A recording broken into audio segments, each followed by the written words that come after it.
Good evening, everybody. How is everyone tonight? Hello, everybody. Don't mind me while I plug my headphones in. See you later, Andrew. It's good talking with you. All right. Say something. Big show for you tonight, discussing the new AML GP60s. GP60s. We got some news updates from Amherst, I think, on the Dash 9s. Nico is going to show us how to properly fix some things, right? Yeah, hopefully. Hopefully. That's the goal.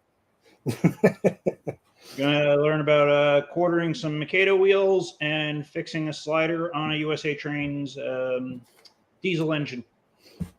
And the Mikado should transfer to the newer model Pacific and the Mallet pretty simply. Correct. I in the video I go over, it's anything with that prime mover gearbox, and I show basically what happens. Wonderful. Okay, well, let's get our video for our sponsor Splitjaw going here, and we'll get going with the show. Sounds great. The following episode of Large Scale Live is brought to you by Splitjaw, makers of quality metal products for the G-scale modeling world. For rail clamps, expansion joints, bridges, and more, Splitjaw Products has you covered. For more information, visit their website at www.railclamp.com. Alrighty, so I guess let's start with some upcoming news as we usually do. We have several shows that are coming up on us, I believe, right, Nico? Yeah, I have one this weekend. One this weekend? Well, next coming weekend, not today. Okay, I'm like, wait a minute, the weekend's almost over. What are you talking about? After this show, I got to go to a train show. But yes. Right after the show, you mean? Yes, it's a late night train show. After hours train show. All right, let's see here. We'll take a look over here.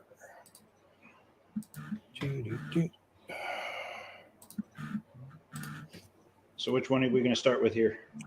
So we'll go with the order that they're coming up. The one you're going to, I don't have up on the website yet because you just mentioned it to me earlier. Well, I'll go over really quick. It's Hampton, Virginia, at the Hampton Convention Center, all scale show. I just picked up a big collection of G scale, which I will be selling there. So if you're in the Virginia area, and also the Tidewater big train operators will be there with a operating layout. So more G scale running around for all to enjoy. Well, that's what trainshow.com has the info for that? Yes, trainshows.com. It's a Greenberg show. So if you type Greenberg train shows, it will come up. Okay. So make sure you go by there next weekend to see Nico, beat him up on his prices a little bit. He likes it when he feels robbed, right? Well, yeah, then you could feel like you're actually robbing me. It'd be great. So the other shows that I do have listed, and as always, if you send me the info, I tried to get it up on the largescaletrains.com website. But if you go to the site and go to the event section, I've got a calendar up here. We have the Greater Cincinnati Garden Railway Society. Their G-Scale swap meet will be coming up April 1st. That's kind of funny, but no, it's not an April Fool's joke. There is a train show that day. I have not gone to the spring show. They hold this at Entertainment Junction, which is a great place to visit all by itself. I hear the spring show is bigger than the fall one. I really enjoyed the fall show I went to. There was a lot of good deals there. So if you're in the area, want to travel to it, I recommend checking that show out. What else did we have on here? Of course, the East Coast Large Scale Train Show is going to be coming up on the 14th and 15th of April. And to mention, if you go to our events calendar, I do have links on here where you can click to go to the official pages to get more info on them. Now, I'm not going to be there. You're going to be there? I will be there. Can I get you like a cardboard cutout of me to stand next to you? I don't think you want to do that. You can charge people like $5 for like a handful of darts to throw at me, maybe. Oh, that'd be cool. See, there you go. We could do pin the tail on the Andrew or something. Pin the tail on Pin the caboose on the Andrew. There we go. I don't know about that. And just so everybody knows, our guests next month will be Don and his daughter Sarah, promoting the East Coast large scale train show From Star Hobby, right? from Star Hobby, correct? In case anybody didn't know. Yep, they will be our guests next month to let us know all about it. We've talked to them a little bit. It sounds like it's going to be another good show. June 3rd, up in my neck of the world, the Riverside Railroad Club is going to be doing their Northeast Ohio large-scale train show for the third year. You were up here for it last year, correct, Nico? Yep, that's where I got in my accident on the way home. Well, I can't help you with that. It's your fault. It's all my fault, right? Well, you were the one that made me go there, so. Well, I'm just glad that you're both okay. We did have a great time, and looking forward to doing it again. This year is not going to happen, but maybe the following year, make it another thing. Maybe biannual. Okay. Thing. Come and hang out, Andrew. But that's a good show to go to. The Riverside Railroad Club has their operating indoor layout open for that. You can go down and see it as part of the admission to get in. I'll be there, of course. Well, as long as nothing happens to me, I guess. The wife doesn't, drown me or something. The Big Train Operators Club, and I always like to mention, this isn't a open to the general public event. You do need to be a member of the Big Train Operators Club. This is for the upper echelon of the But G-scale community. Their dues are not anything terrible. They send you a nice quarterly magazine. I did have one laying here. I must have moved it when I was trying to clean. But that's going to be June 18th to the 24th. That's going to be in Birdenham, PA. I'm going to try to go to that one. I heard they're setting up, I guess there's a pond at the venue. Yeah. And they set up a G-scale loop that goes all the way around this pond. Yeah, great big pond, and they put a loop around it. Wish I had the video. I think Tim Stump had sent it to me. I'd show that, but let's see. Oh, yeah, I just noticed that there's actually a countdown at the bottom of the event to tell me how far away it is. Let's see. And then, of course, the 38th National Garden Railway Convention, July 1st to the 8th. Our guest tonight, Colin Camarillo, is a member of that club. I'm sure he can tell us some more about that when he comes on, hopefully. If not, we'll just berate him for it. So bird in hand, they said it is almost 1,200 feet of track around the pond. Ah, there's Tim Stump. Yep. Thank you, Tim. Oh, and Dunbar says rooms are already sold out for bird in hand at the hotel. Wow. I guess that's the main hotel. I'm sure there's other hotels. Wow. Oop. Russell. I think chat's moving a little bit fast. I say Russell Miller wants to see everyone at the NGRC this year. Did you want to mention the other show that's coming up in the end of April? Yes, and I have, that's not on the calendar, but 1 second, I do have something for that. Since I haven't gotten anything, I know you sent me something earlier, and I don't know where it went, Nico. Taya said there's a sister hotel I guess you could stay at. So I guess the main hotel is sold out, but there is also another hotel if you're interested. Okay. So I don't know where the thing went you sent me earlier, but this is actually from an email newsletter, and I'm probably going to say John's last name wrong. I believe it's John Sacradotti is the president of the Amherst Society.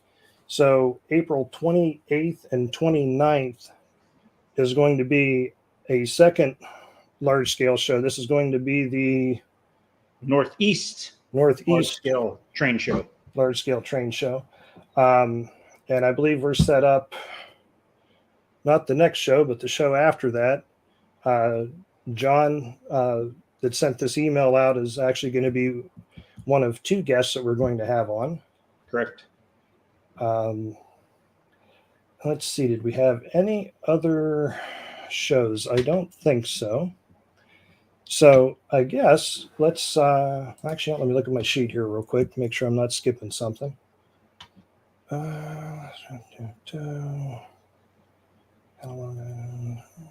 Okay, no, let's go ahead and we do have a couple other things, but let's go ahead and bring our guest up before we move on to those so he can be a part of what we got going on tonight. Let's see, we'll remove that. He looks anxious. I can see him in the green room. He's dancing around. When did you want to mention the other thing? Yep, I will. I figure I'd bring Colin up. Okay. How's it going tonight, Colin? I'm doing great. It's a little chilly here, but not as probably cold as the East Coast is. And chilly? Yeah. What's chilly for you? Like 78? Shh, quiet. Well, in this lovely shed, it retains the temperature, so it is like a good 30 degrees in here right now. So I've got a space heater right now going on. So wow. Yeah, it's cold for California. We had like 60 degrees yesterday. Sunny, You did? 60 degrees. It was awesome. Oh, it was been cloudy all day today. Well, we had rain today, but it brightened up as soon as I saw you, Colin. You know, it just turned my frown upside down. Don't feel bad, Nico. I love you too. John K. Miller said, "Why did they pick a holiday weekend for the convention?" You know, I have a great answer to that, and my good friend Russ will attest to this. There's always going to be a conflict for somebody, and I think it was a great week for all of the members of our club to be able to open, and so I would say that it is what it is. Sometimes it falls on that weekend. So. And sometimes when you're trying to plan around other things going on, other events, like you kind of get stuck sometimes. Yep. And Russ says it perfectly. Less traffic in the Bay Area. Russ says, "I see you were sent to the shed, Colin." That's okay. The shed looks like it's more fun than the house. It is. Cool. What was I looking for here? Oh, that's what I was looking for. I should have clicked through further on that. For the for what? Come on now. Let me bring that back up. Well, Good. Let me just say thanks for having me again. God, how long has it been since the first episode? And somehow, Dakman, your appearance changed just a little bit. Yeah, I trimmed my hair, and you know, it's amazing how working with me made Dakman lose all of his hair, right? Yeah, it just fell right out. You have that effect on people, Andrew. So yeah, even on myself, you know. So again, thanks for having me on, guys. What I should have mentioned, if I didn't scroll down, is Russ Miller actually sent me a calendar of events that you can find. I embedded it on the website that actually has a layout of what's going on the different days of the convention and some other info on it. Let's see if I can zoom in on that. Yeah, but you can go to the website and check that out. As always, that may have changed the actual what areas will be open. I think it has changed since then, so just wanted to give you a heads up. I'll confirm with Russ, but I think it has changed. But yes, we would all love to see you come out to the 2023 NGRC. We loved seeing your faces, and I personally loved seeing you all in 2016, as well as I loved seeing you all in 2006. That was amazing. That was my first open house, NGRC, and I had, I think, 8 or 9 charter buses full of people come to my home, and it was just the most amazing thing. I had people from Ireland, from Thailand, from just all over the world come. And yeah. Oh, looks like Russ said it is the correct calendar. Okay. Well, anyway, but to say it was just such a great experience to have all these people that share the same common love for G-Scale and garden railroading come out and say hi. It was just really, really awesome. So we'd love to see you. Sweet. I wish I could make it. That makes two of us. Unfortunately, Looks like I'll be your on-site anchor. Is there room in that sled for somebody to sleep in? You know, you could probably do a good twin blow-up mattress. It might be a little cozy with you and Andrew. I was going to say Vincent will have to be in the middle then if he's going. Yeah, it'd be me, Vincent, and Andrew. Yeah. There's something you just don't want to see any day of the week. So what was I looking for here? That's what I was looking for. I do have some. Dakman said Charlie Rose Sr. was impressed with the CamPac boxes when he showed them during the past National Garden Railway Convention. I'd love to have a call with Charlie Rowe myself. It'd be great. I usually, every time I call, that's who I usually talk to. Well, Nico, that was Senior, but yes. Nico has a way of just not taking no for an answer. You know, I think they call and they see his name and they say, well, we probably just better give this call to Charlie. All right. So I'm persistent. That's what. Something else I wanted to mention tonight, because many of us know him, is a good friend to us. Some of you may have already heard, and I'll bring up the page here. But unfortunately, I found out earlier today that TJ Weber passed away on Friday. A lot of you may have bought products from him and his dad, Dave, because they have Ollie Valley Rail Car.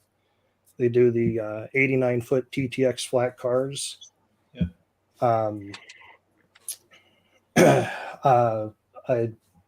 I really just don't have any words other than, he touched and inspired a lot of people, myself especially. And I was very, very shocked to hear that he had passed away on Friday. Yeah. Great guy. Yeah. I will say, as one of the younger generation, I admired him for what he was able to accomplish with the Ollie Valley Rail Car. He was always super nice to me and very open and warm. And I loved his enthusiasm for the SP. And I was shocked as well to hear about this. It's really, really sad. And I hope that we can all remember him, and whoever was fortunate enough to get some of his products cherishes those, because that was his work and his father's work. So, yeah. Yeah, it's very sad. So He's only 22, which is really, way too young for anybody to pass away. And that, having a son of my own that is into the hobby, and I always saw TJ and his dad traveling together, just like Vincent and I, and I couldn't imagine what his father's going through. Yeah, absolutely. Our condolences to him and his family, and so, I just know it's going to be a tough time for them. If if you're friends with any of the family on Facebook and you want to send them a message of condolences, I encourage you to. I believe you can leave some messages on the site I have pulled up here, which is walburtonfuneralhome.com. If you'd like to go there and leave a message, I'm sure they would greatly appreciate that. So, yeah, we spent actually quite a few times this year with them at the East Coast. Well, last year, East Coast Large Scale Show. We were with them at the Ohio show, and then we were with them at the open house, Robbie's open house. Yeah. We were actually across the aisle from them at both of those shows we were at. Yep. Yeah, definitely good. Definitely really good memories of all the interactions we had with TJ and his dad. So I'll move on from that and try and get us going here in a different direction. So I'll say, where Dave and TJ were going to go this weekend, I believe they were going to go and set up at the Amherst show, and they never made it there. However, sorry, I'm trying to collect my thoughts here again. That just kind of choked me up a little bit when I saw that earlier, and it's still kind of buzzing my mind around. So my friend Heath Hurwitz, which you might have seen him comment in the chat here, Humanity Junction, was actually live streaming multiple times over the weekend from the Amherst show. And I happened to be watching his stream as he strolled past the Bachmann booth. And I said, "Hey, tell Ray that I said hello." So he actually talked to Ray for a few moments and actually gave me permission to use a section from his live stream, because Ray gave us some info on the Dash 9s. So just so everybody knows, also Ray will be on the show with I forgot the gentleman's name from John Sacradotti. John in March. Those will be our guests for March. All right, let's see here.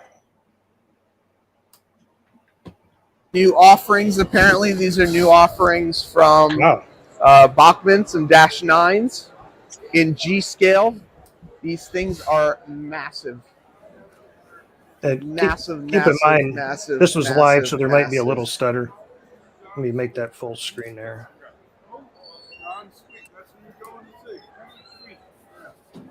I would just like everybody to pay attention to the engine in the case. I don't know if I can have one of these run around. And actually, I'll pause real quick. Yeah, there's 100 tons in Evans, and the engine in the case, there's a GP40. Unfortunately, I couldn't monopolize all of Heath's time.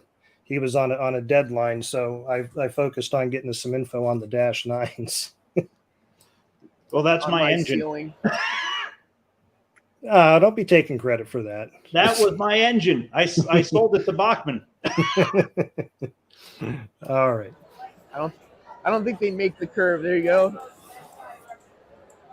An EOT for G scale. What's the minimum radius of the Dash 9s? Big. Besides big. We're saying 10. A lot of people say 8. One guy said, "Oh, I do it on 5." I think that's crazy. But we're saying 10. 10-foot radius. No.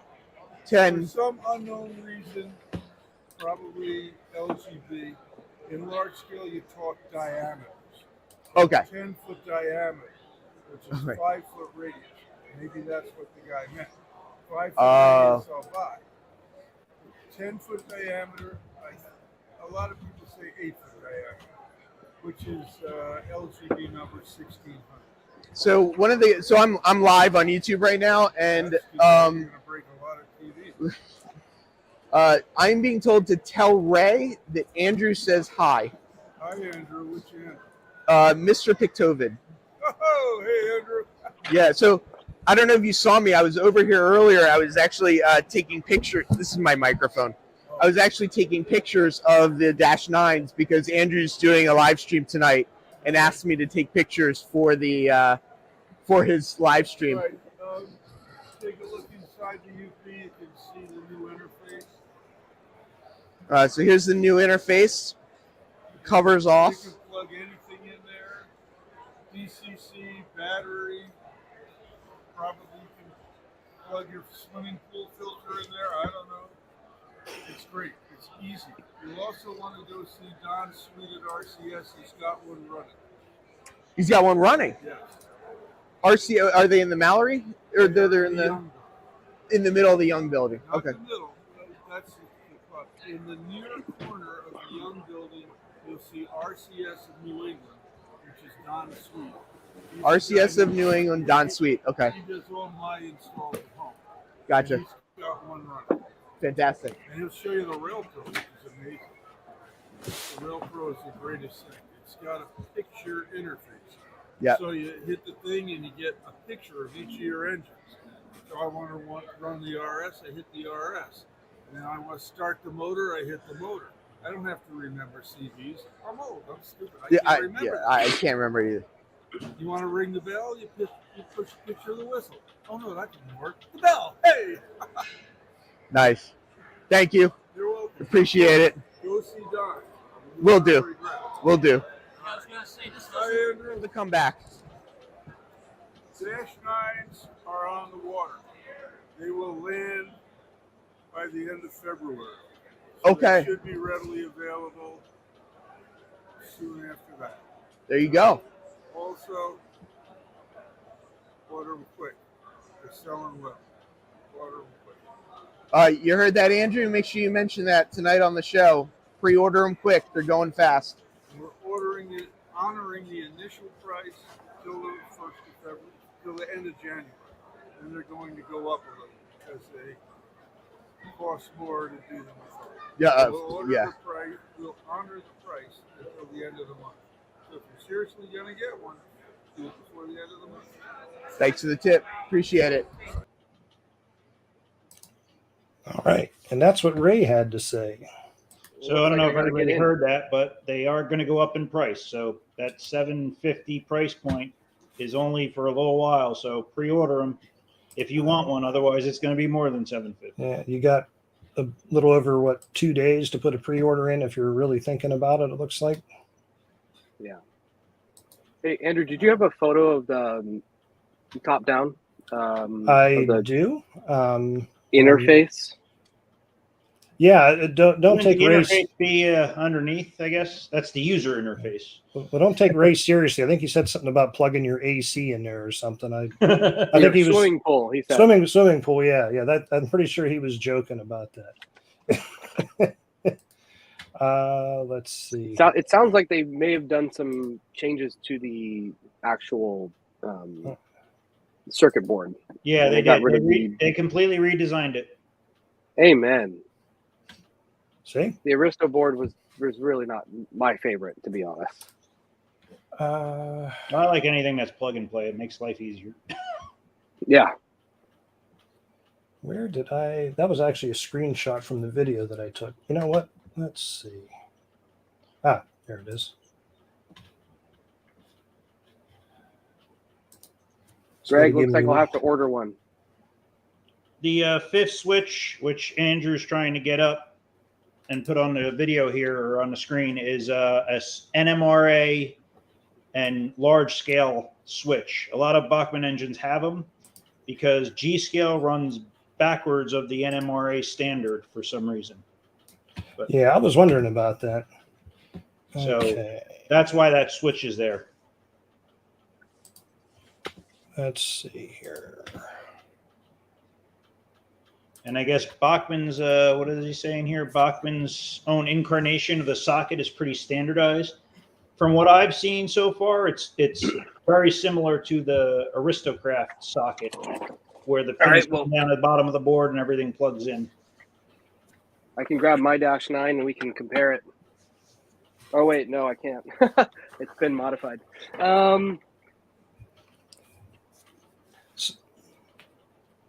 So you got lights and then smoke and then what's next?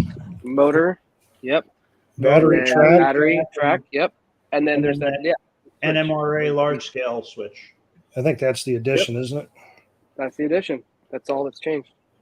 Well, that's all that's changed with printing, but looks like there's also a hole there, probably for a charging linking- jack. The linking button or the charging jack. Yeah, I mean, Sure. Yeah. that was already there with AristoCraft. Mm.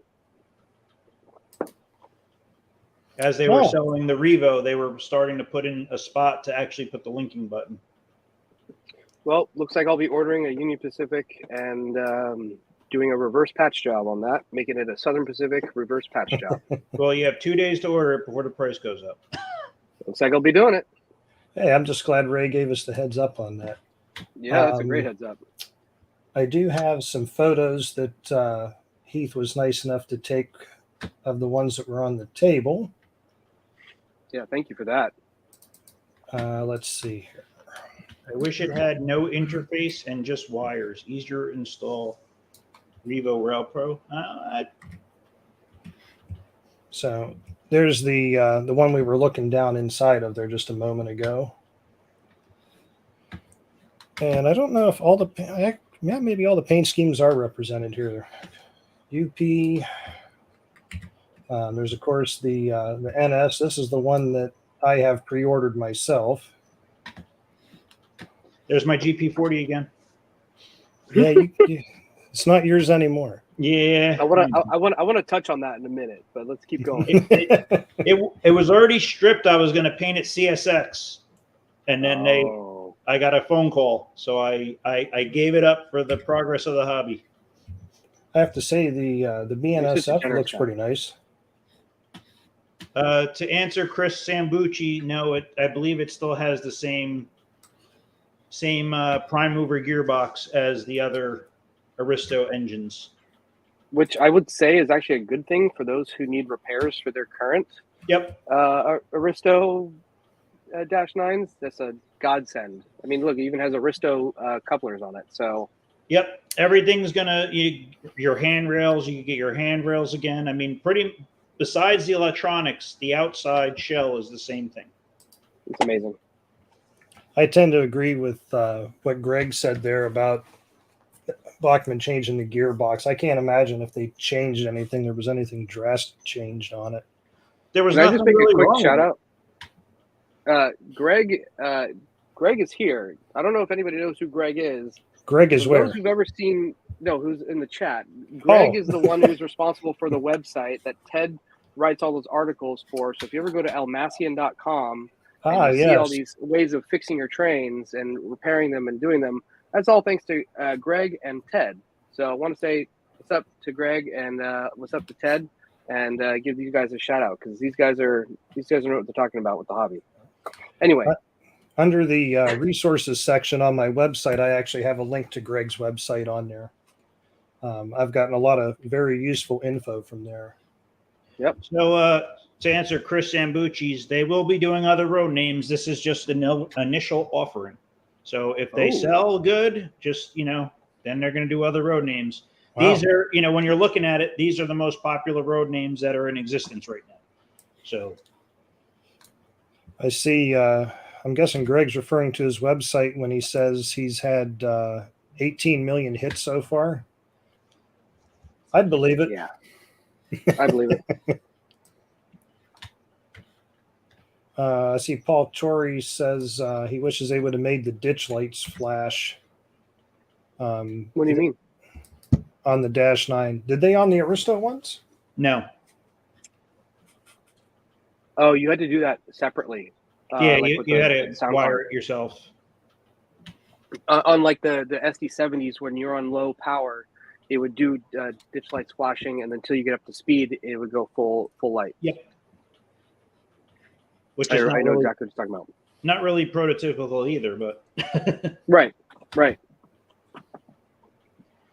And it should still have the plug and play, so that board should still lift out the same way it did on the Dash 9, and then the other circuit board should be plugged into the bottom.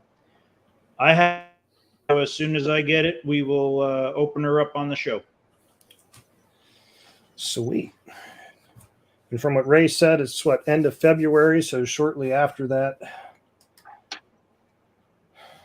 that'll actually be the first Dash 9 I've ever owned, because I didn't have one given to me either. I just want to specify. I've never had one in my possession. I think that's all the photos I have for that. Nice. So Andrew B said it would be awesome if picked up Aristo's idea of the heritage units. It's funny. I was talking with this about this to somebody else, one of my friends, and when they were originally going to do that, it was right when they actually NS painted the heritage units, and since then the gentleman that maintained them and would take the pictures of them, he's retired, I believe, at NS. And they're not all -9. Some of them are, I believe, SD70s. So it would have to be kind of a joint venture between USA and Bachmann if they wanted to do it right. This is true. Yeah, I didn't realize that there was actually a change in the models on those. Yeah, they weren't all -9s. They are different engines. And Kyle wants an E44 for some reason. No, that's what I think he's saying. They're E44 ACs, not. See, I get confused when someone says E44 because I think of the Penske electrics. Yep. There you go. Now everybody's chiming in. Here's SD70 ACE. The CNJ unit was SD70 and ES44 ACs and SD70 ACE. Yep. Yeah, I wouldn't mind having a CNJ and a Conrail heritage unit. Did you ever see that one that Tom Ball painted? Yes. One of my friends actually owns that. Justin Dorita has that. Oh, does he? Yeah. If I would have known he was selling that, I would have bought it. But he's going to do another one. He has the decals to do another one. He keeps saying he wants to do another one if he can get his hands on one. What engine does Justin Dorita not have is the real question. Any GP models. I think all his stuff is like 3 axles, 45s, -9s, that type of stuff. Let's see here. But yeah, he has quite the collection going there. I'm waiting for Justin to finally be able to build another new layout. He said he ran all of them except for the Illinois Terminal one. That's Sweet. Pretty cool. I'm guessing Brian Richards was agreeing with you about what Justin does or doesn't have. So, love you, Justin. Let's see here. What was I looking for? So, I guess we should probably talk about one of the hotter items that I'm sure everybody wants to hear more about, which would be the GP60, which I talked to Robbie at RLD the other day, and I think he's got some more that should be coming in the next week or so, I think. One thing I do want to mention as we look at Colin's GP60 and we take a look at mine is both of those were requested without electronics. Specifically. Yes, I don't want people thinking that they came without electronics. They were requested that way because they were getting radio control installs done on them. And I think that's been a big miss. People have been thinking that they don't come with electronics, and that's just been like the rumor mill that they don't come with electronics. Yeah, the plan is. Go ahead. No, I just want to tell Crazy Train. No, just like the last show, no GP60 giveaway. Isn't he the one that blows them up anyway? So yeah, I heard that Crazy Train is giving away a GP60. Oh, okay. Over on his channel after our show. He's probably giving it away after he blows it up, though, right? So then I'm eligible for that one, right? Yeah, we're all eligible. So while I'm looking for my folder wherever it went, well, what do you want to tell us about your GP60 while I'm looking here? Well, Colin? I was able. Well, I would say that Ted, Greg, and I had a good hand in some of the I would say development, not development, but we had a little bit of a hand in just feedback. Some concerns or feedback. Yeah, feedback. Perfect. Feedback we gave to AML when we got the prototype. And Ted and Greg and I and Bing and Channing all got on a call, and it was a long call, but it was a great call. Of course, us train guys, we ramble. And that's why it was a long call. It wasn't because there was a lot of issues. But at the end of the day, I would say that it's a really great model. I just ran it for the first time on my layout today. It's been at Ted's house since I acquired it, and it's actually a pretty great model. I've been very happy with it. I was able to do everything I wanted to do. One thing that I was actually kind of liking not having electronics in it was that I got to be the one to procure and make it the way I wanted it to be, and not hodgepodge circuit boards and make it something that I wanted to be and may or may not have been satisfied with it. I was able to make all my lights be the way I want them to be individually, run, and I was able to dictate how I wanted it to look.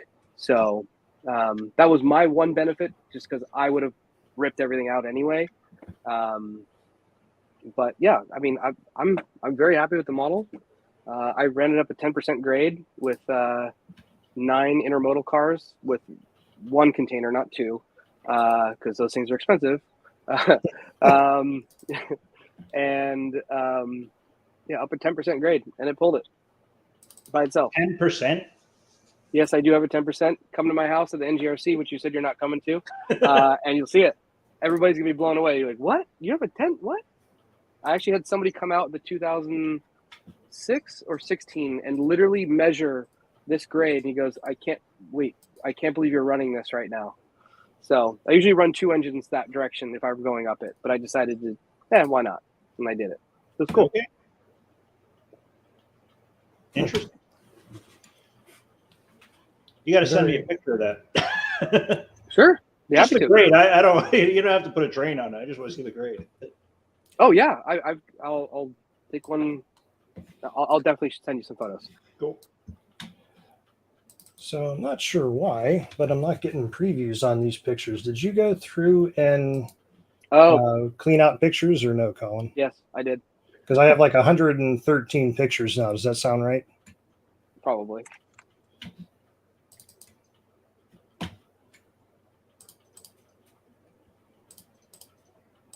Yeah, there should be.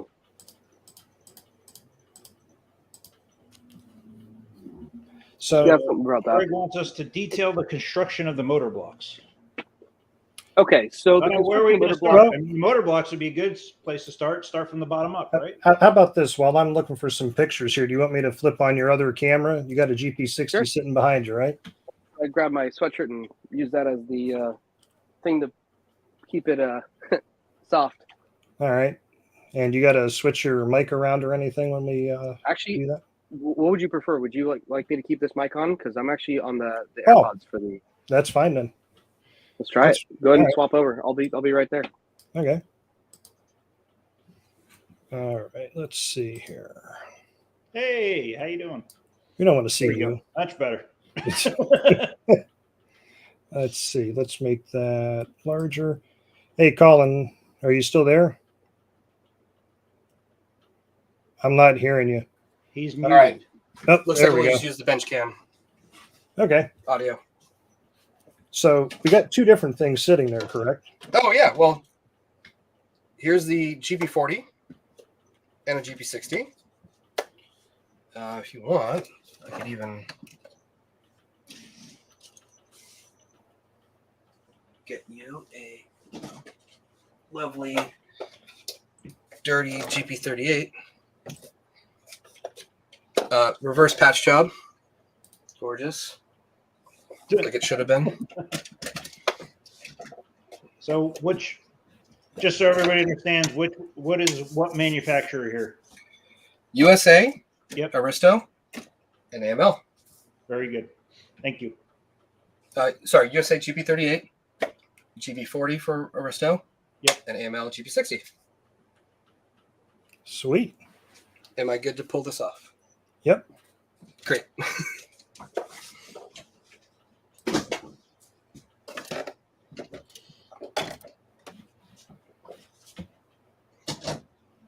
All right. Sacrificial sweatshirt.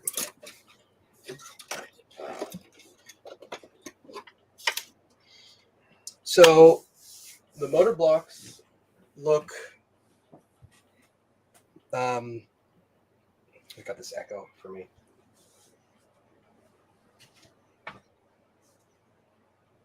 So the motor blocks look very close to the USA motor blocks, and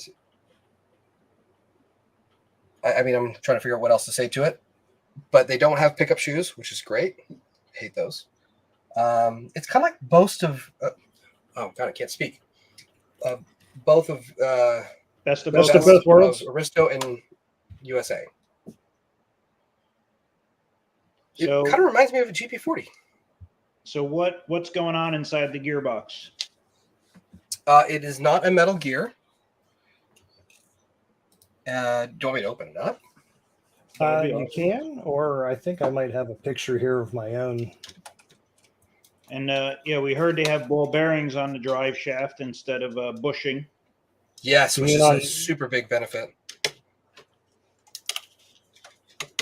That brass bearing. Yeah, it eventually starts to wear through. Not as much as the side frame brass bearings on the USA's would. Yeah, I'm sorry, you are correct on that. That's what I was thinking of. The USA ones were pretty bad. They'll make an eyelet.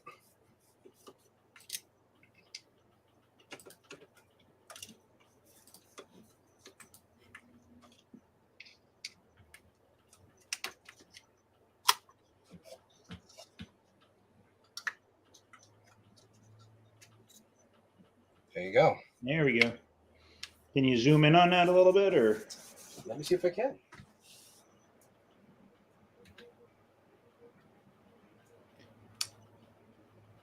Yeah, what Greg said there, axle's not drive shaft as far as the ball bearings. Correct.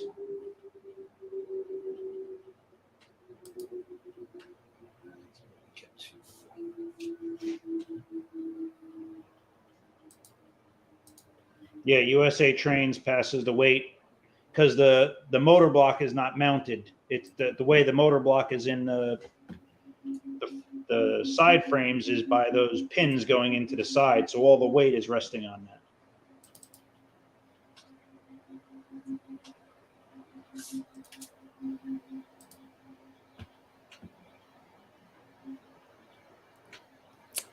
Mike Vilma's asking if there's any idea what sound system AML is going to use on the GP60, because I know there is an option for one with sound. I'm trying to think what they said they were going to use, Nico. I don't remember. I want to say Phoenix, but I'd be guessing.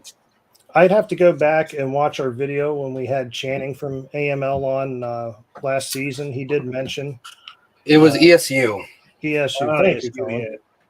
yeah. Here, instead of zoom in, I'm just gonna. Ah, All right, that so works yeah, too. Yeah, wire whiskers for pickup. Do you know what are the wheels made out of? I think they are stainless steel. Oh, that's nice.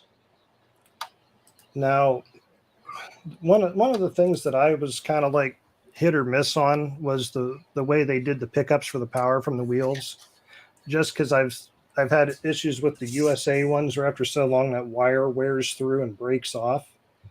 But from what I believe you were telling me, Colin, that those look like they're a different material than what USA had used in theirs. You know, I have yet to see that happen. My GP38-2, that's my first GP38 I ever bought, like 2000. This guy, the color is faded. I mean, look at the color difference between these two. Oh yeah. It's significant. This thing's been through hell and back. I've replaced the wheels about six times, and I have never replaced those whiskers. Have you replaced gears? Oh, yeah. That's why I replaced the wheels. But Did you ever have the split gear issue? Oh, yeah. That's why I replaced the wheels. And then I realized Giro is the gear man, and I should have done that all along. Yeah. He is definitely the gear man. He's the gear whisperer. The gear whisperer. I like it. I just did another one this weekend with the cracked gears. It I was is looking for my. the common plague, but you know what? It is what it is. But yeah, I don't think that's going to be a problem. For me, So it also doesn't matter because I don't do track power because it's not a thing for me. I mean, I'm going to run Is the track gear- power, so Go ahead. go ahead, Nico. I was going to say, is the gear bulkier where the axle push in than the USA? Because, it looks a little bulkier. Actually, I might have a USA wheel I can grab. The diameter of the wheels on that are actually closer to prototype than the USA wheels are. That was actually one of the things I had marked down. There you go. Yeah, there's a pretty substantial difference in size. Yeah, around where it pushes in. Yeah, I mean, I want to say the diameter of the wheel on the GP60 is closer in size to the GP40 wheels and the SD45s on the Aristo stuff. Mhm. I like it. I forget what it actually scales out to. I had the dimension, but it's within like an inch or so, I think, a scale size. Note the ball bearing on the inside. Yeah. Yeah, I really like the inclusion of the ball bearings. That's going to make a world of difference, I think, in Not like that longevity. it doesn't ride in the side frame. Yeah, right. Yeah. So Does anybody else want to see anything before I close it out? Anybody in the comments want to see anything before he puts the engine back on? The engine Or- cover? No, I don't see anything. Not at the moment. I did notice on the new 60, the wheels are the correct scale. And the USA wheels are a little undersized. I believe that is true. They are all slightly undersized.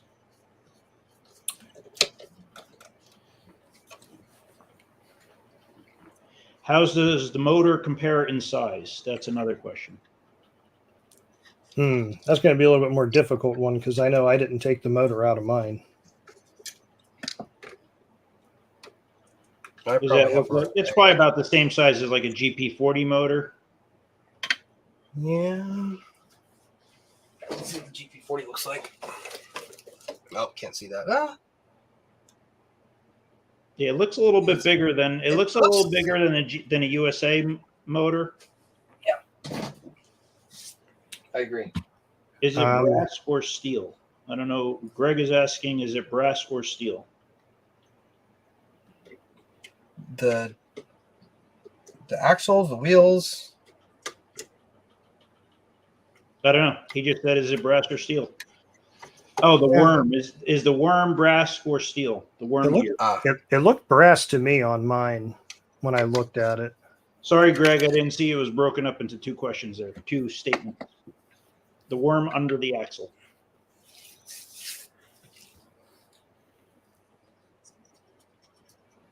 That is steel.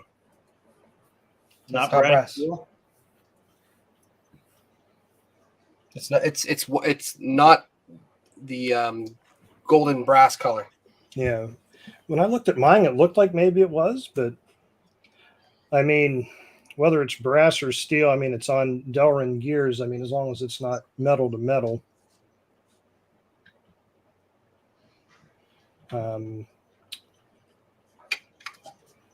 do agree with what Manimal had to say there.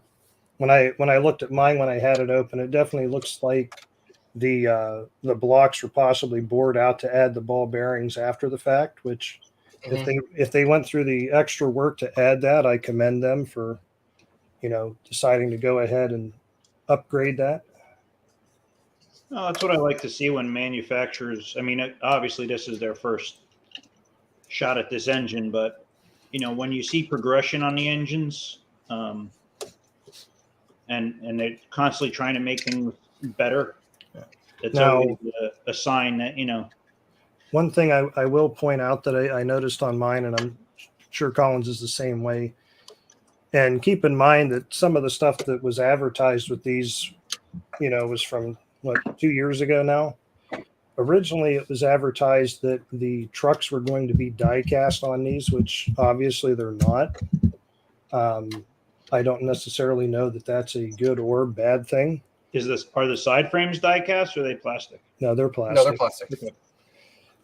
I actually kind of questioned originally when it was listed they were going to have die cast trucks on them, because that's usually not something I see in G scale. I know we see that in O gauge stuff sometimes, but Well, our USA had it on a lot of their cars. I'm talking die cast trucks on a locomotive, though. I know No. we've had them on cars. Yeah, in cars, I meant. Yep. What's this that Greg said? Greg says they did not understand that the USA trains brass bushings would not work because they missed the difference in how the weight of the loco was suspended. Oh, okay. So, yeah. Oh, I think he's talking about how it was suspended in the outer side frames. Yep. probably. So all that weight is on those bushings, which would work quickly.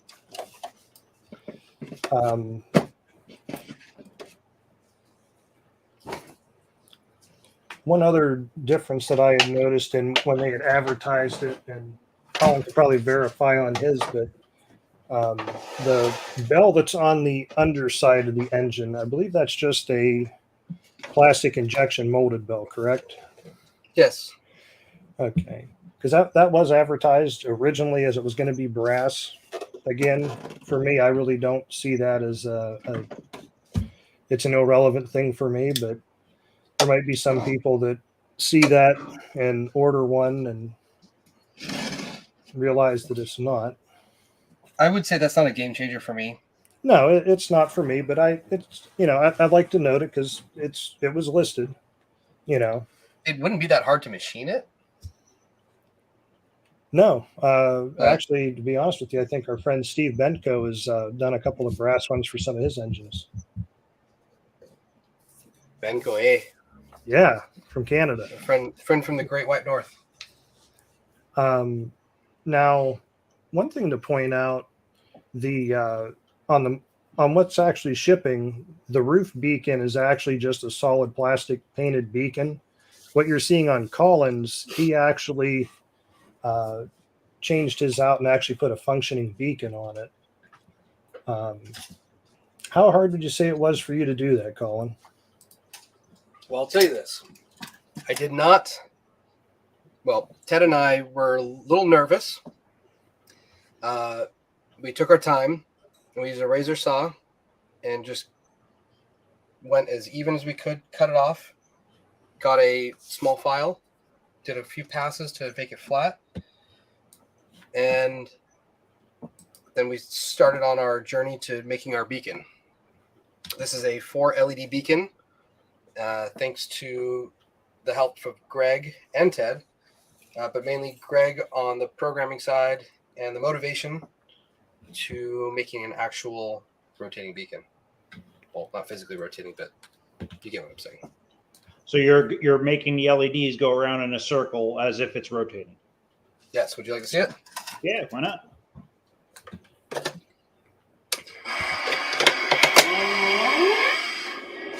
That's cool.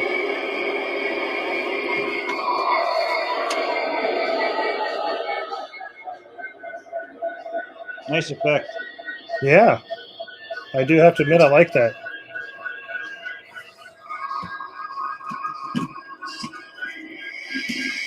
You're using Rail Pro also, right? No, No. No. no Rail Pro for Colin. Oh, I'm You see sorry. an air wire there?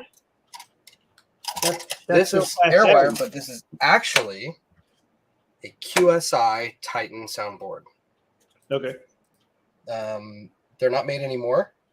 And if Greg gets enough support, he might figure a way to have them remade. But Did you that ever? is actually a stock feature on the QSI Titan. Were you able to check out the one I sent to you, Colin? I have not. I was just Yes, I curious just if it brought was a it to good Ted's. board or not. We don't know yet. Then I'll pay you. I was going to say real quick here, I'll cut away from your video, but don't leave from there. I was just going to show the couple pictures you had of what you did with the beacon there real quick. Yeah. Southern Illinois G Scale said that beacon is badass. Thank you. That is our friend Matt. Matt was another one of our early guests, I think a couple shows after Colin even. We've had a lot of people on this show, to be honest with you, that it's actually kind of a little bit overwhelming to remember most of them now at this point. Let's see. Here's another compliment on the beacon. Okay, so, well, I guess that picture's kind of a little bit ahead of the game there. Let me go to the other end of the spectrum here. There you go. So that was the cut. And then... So when you cut that off, there was actually already a hole right there? Yes. So Okay. we did widen the hole. I can't remember how much we did. Yeah, we filed it flat. So And nerve-wracking. you actually had to poke the hole all the way through the cab, right? Because I don't remember seeing one in the bottom of my cab. Gosh, I can't remember. The So what beacon we is did really is- flashy. So wait, this is the This beacon is on top of an SD40, isn't it? SD40-2. Okay, so that means you had And this looking at little it, picture of the other We one. looked at the housing and how raised up it was. And we're like, what do we want to do? And so we took this part that I got from someone on Facebook. I'm so sorry if I can't remember your name or who gave me the information.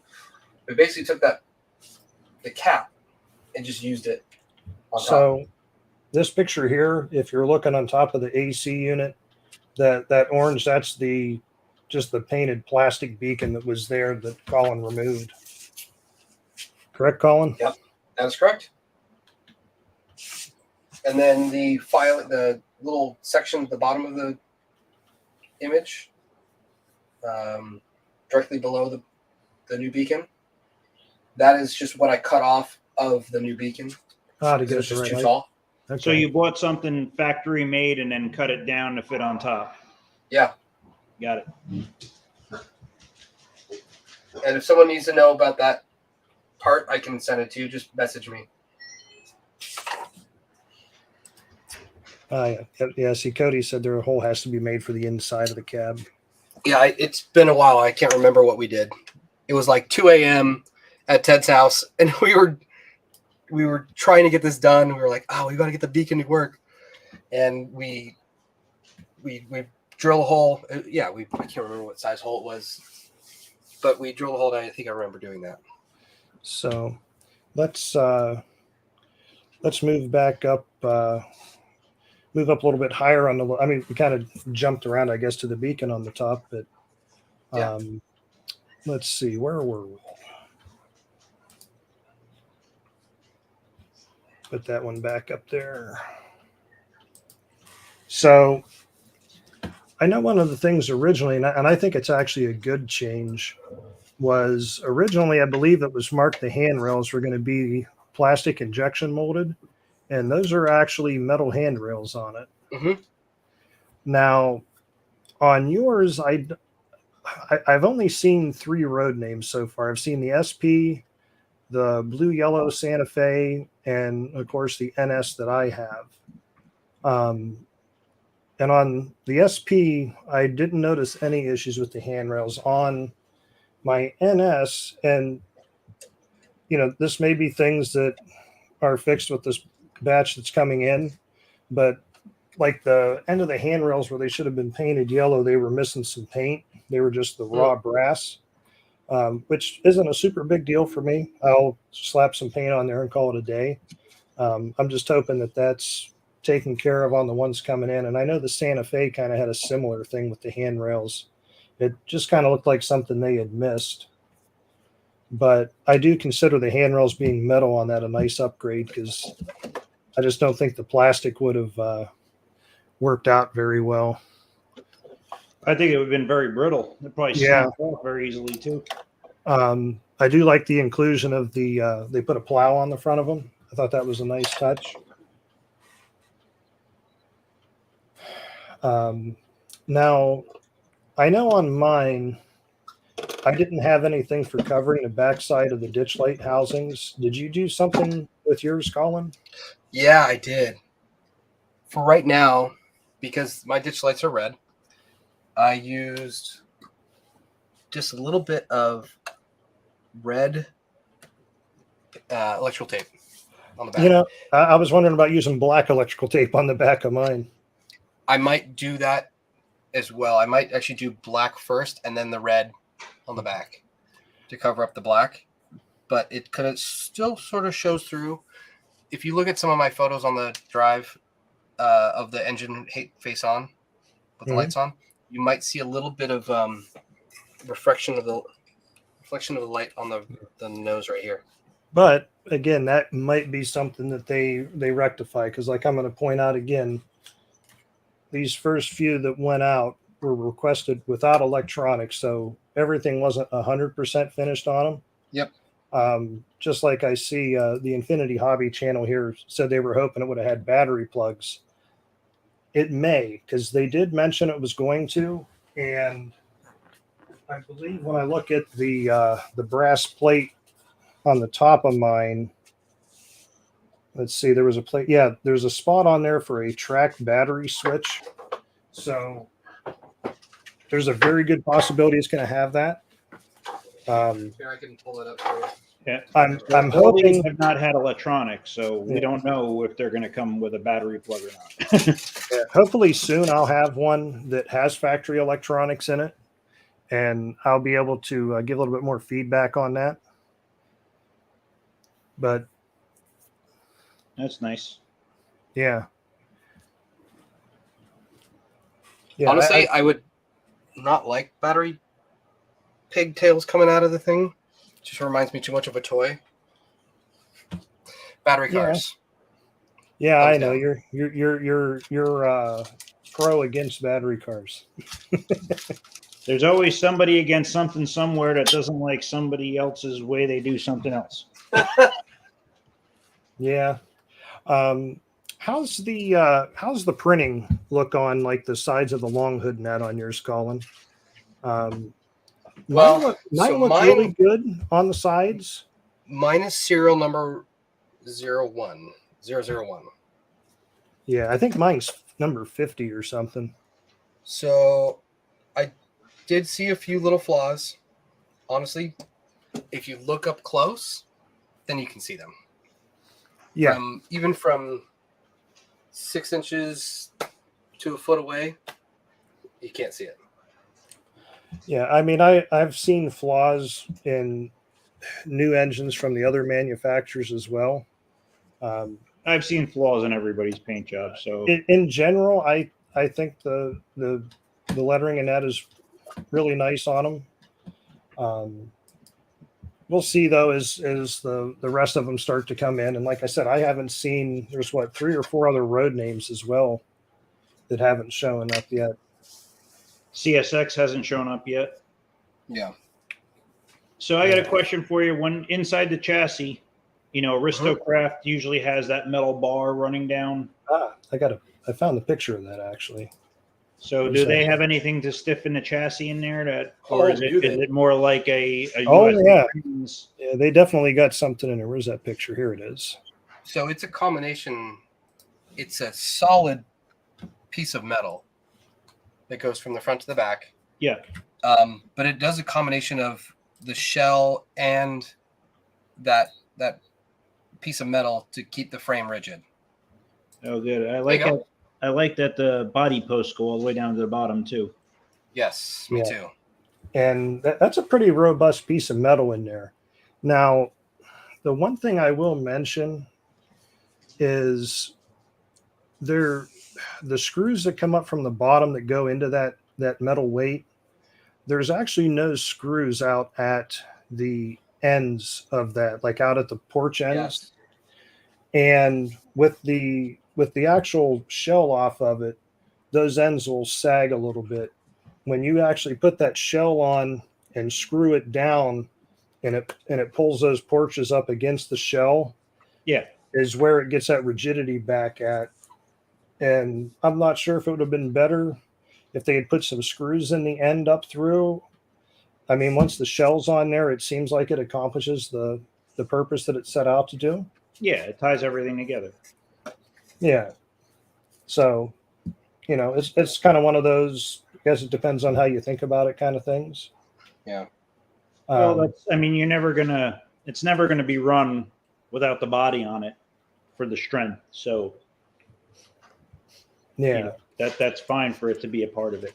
And what you're seeing right here in this picture, this is exactly how mine came without, you know, since we asked for them without the electronics, these just came with the wires pigtailed off in there. And again, this is not how they're supposed to be shipped. This was a specifically ask run with no electronics for RLD hobbies. So he can do installs of RailPro and other things. Yeah. Now I do have a picture of the cab interior here with the cab taken off of there. And a few people had asked me on mine, and I believe Colin's was the same, was neither of ours came with an engineer figure in them. Mm-hmm. I believe they're supposed to. So, like I said, when they put the electronics in these ones that are going to be shipped out or actually on their way, I think they got to take this engine all the way back apart because they have to get into the inside of that cab roof to do the number board lights and everything. So I'm going to say there's a possibility that there could be an engineer figure in there. I'm not saying there is going to be or there isn't going to be. I'm just saying there's a possibility of it because I don't know. Well, if the engine doesn't run when you get it, why would they put an engineer in it? You know, you make a very valid point. Well, let's also say this. AML could also be, you know, with the times, 2023, gender neutral. They want to make sure that you can put in your own engineer, whether it be male, female, or non-binary.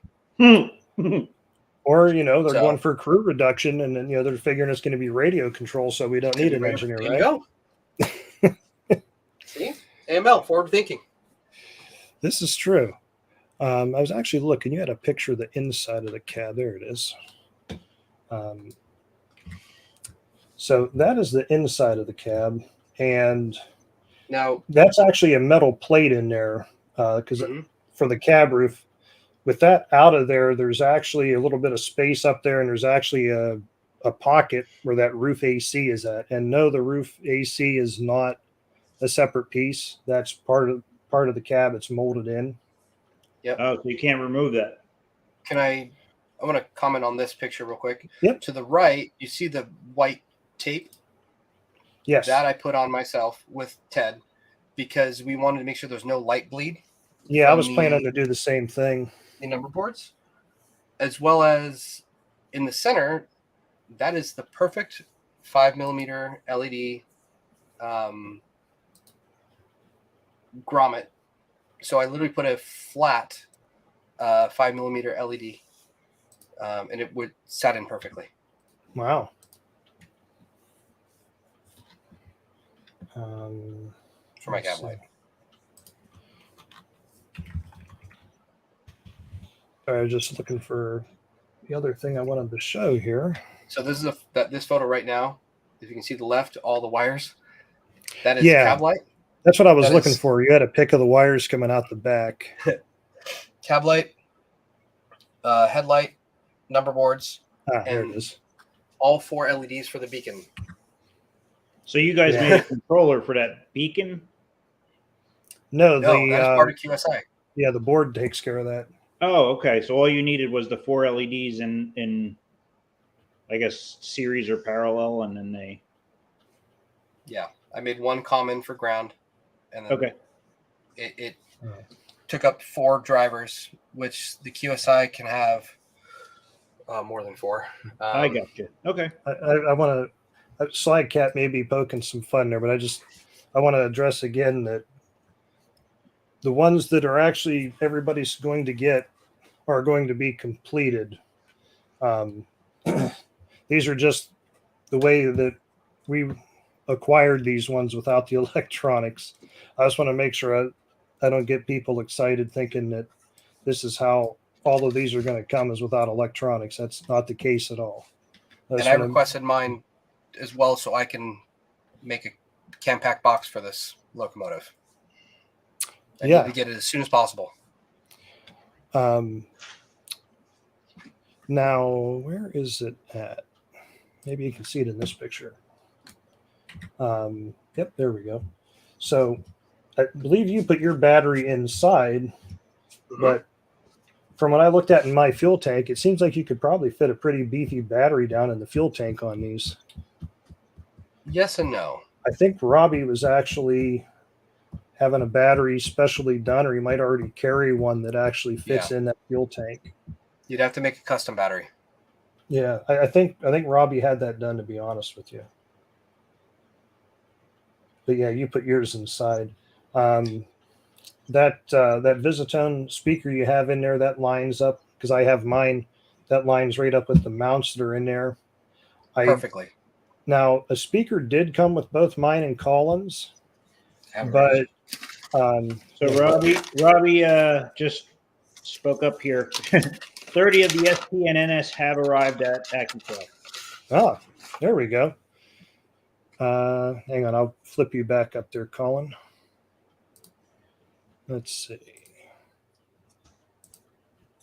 Yeah, I'm not sure what the story is with that speaker, because it does not line up with the holes. I'm thinking maybe they stuck that in there thinking that was the speaker they're going to use, but the ones that they're sending out that are assembled, I'm guessing they're probably going to discover that it doesn't line up with the holes. So we'll have put it right above the horn. Right above the horn. We'll have to wait and see. So Robbie replied also, it's his HJE 5S2P 5+5 that fits in the fuel tank. Okay.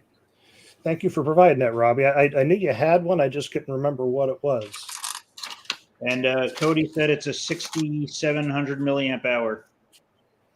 That should get you going for a while. What size battery do you have in there, Colin? Oh my God, what's the company called? Tenergy. I think it's a 6,800.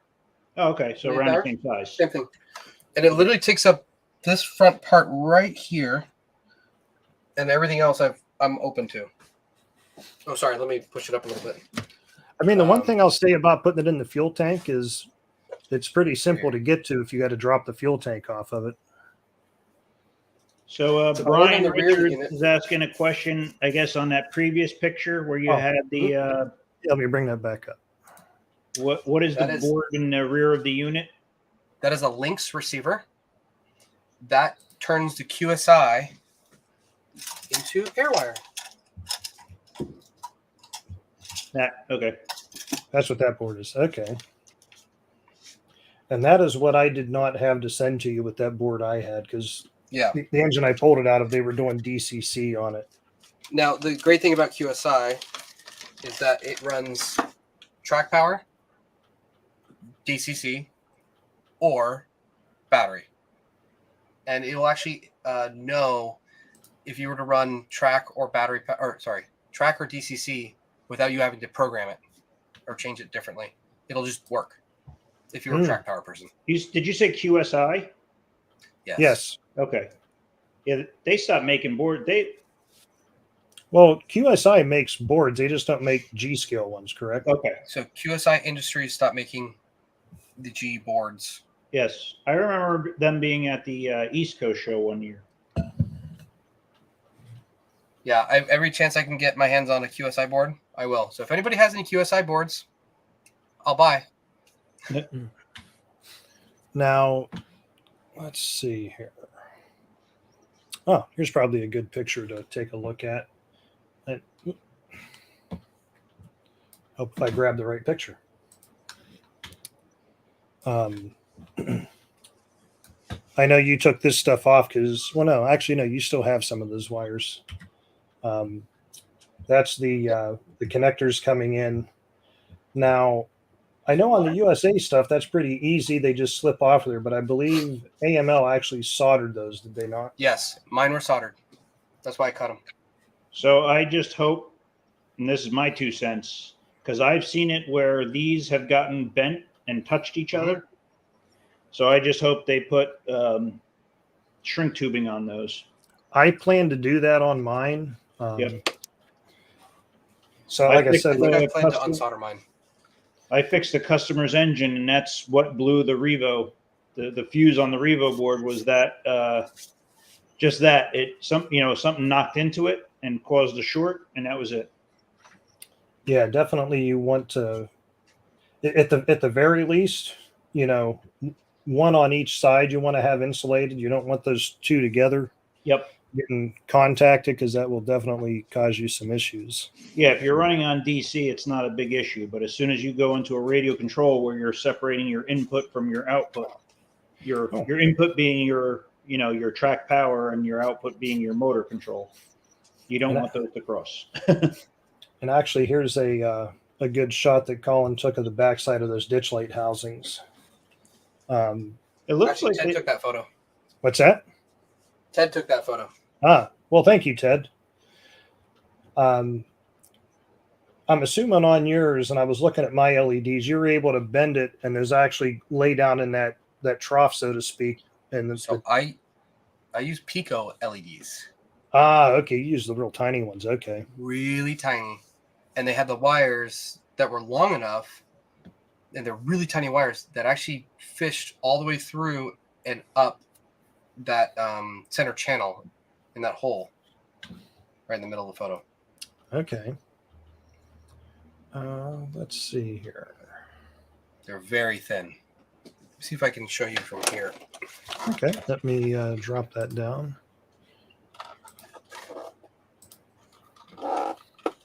There's the LED, there's the wires right there.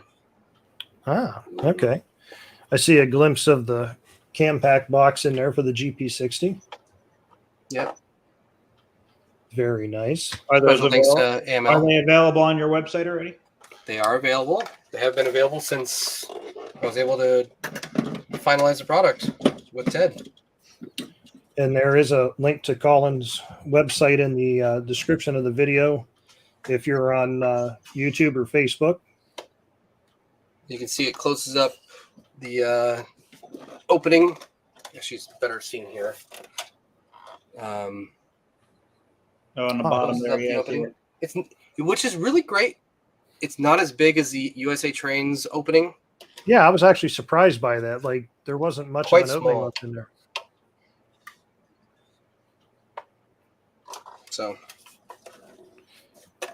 and there is a set screw to just adjust the angle, just slightly, depending on how your engine is sitting. And Okay. I'd like to note that the instructions that you offer with all of your coupler box kits are very top-notch and detailed. and I take zero credit for that. That is all Ted. Ted is a detail-oriented person, isn't he? He is a wizard. He is. There's Ted. Yes, he did. So I'm going to make an amendment to that comment. He wrote all of the illustrations, or all the installation guides for every product that I sell. Yeah. I tell you what, he has to have some time in creating all of those. That, or he's one of those people, it just naturally comes to them and it flows onto the paper. He just thinks it and it shows up on the paper. It's like Chuck Norris. So I'm trying He's the to Chuck Norris for installation guides. Chuck So what other Norris. questions do we have about this GP60? Let's see. Well, one thing I was going to note is on the sides of the cabs, it's actually got separately applied mirrors on there. Wasn't a big feature thing for me, but I thought it was kind of interesting that they actually went far enough to put separately applied ones on there that move. The cab doors do not open on that. However, I am not offended by that because I kind of get the feeling there's like 2% of the people in the G scale world that actually open the cab doors on their locomotives. But I could Yeah, be the wrong. one day when they get it and go, oh, look, the door's open. Cool. And close it. Yeah. So I'm not really too concerned about them not opening. The cab windows do slide open and close on that, by the way. Yes. That's one thing I don't like either. I would rather them just be closed so, you know, junk doesn't get in there, bugs don't decide to move in. And Where are you storing your stuff at? So where are you storing your stuff at? I don't care where you store your stuff at. You get bugs think everywhere. Another big win, which we all knew about when the prototype came out, was the magnetic cover for the controls. Yeah, I do like that. I like the fact that it's magnetic. I've bent up the prongs on a couple of my USA, most likely for me being careless. Look at my GP40. This one's missing. Little spring. That's because you're too violent. I blame my dad. I'm with you there, Chris. On if the spring's gone, you let the door do its thing. Yep. Unless you're out of hot glue to glue the door shut afterwards. That's what I usually do. If the spring's gone, I just put a little dab of glue and close it, and then it's closed for good. But I was going to bring up this nice side shot picture you sent me here, Colin, of the GP60. Might be a little bit more detailed to look at than trying to look through the bench cam there. Yeah. I actually, that kind of gives you a really up close kind of look at the lettering and stuff on there. I mean, for the most part, most of it's really crisp. And everything else is perfect. It was just the main Southern Pacific on the long hood side that I saw some imperfections, but again, yeah, I'm still satisfied with the product. On my NS, the printing on the sides is perfectly fine, but it's on the ends of the hoods that there's like some like little like crack looking lines in the lettering. I'm not sure what that was about, but I didn't notice that. Is that something you added the wire on the side frame there, Colin, or is that something that's on there from the factory? That's on it from the factory. Wow, that's kind of a nice detail to add. When will we get to the quartering demonstration? Well, we can get to that real soon here. And actually, I should mention as well, we are going to have a giveaway by the end of the show here. I believe Colin has a special item he'd like to give away. It's his love. He's going to give his love away. His love. No. So, well, I guess let me ask this then to everybody that's watching. We have 101 people watching. Is there anything else that you'd like to see on this GP60 before we move on to something else? I do have a real short video clip that Colin sent me of his running. I'll throw that up there while I'm waiting to see if anybody has something else they'd like to see or talk about. Let's see here.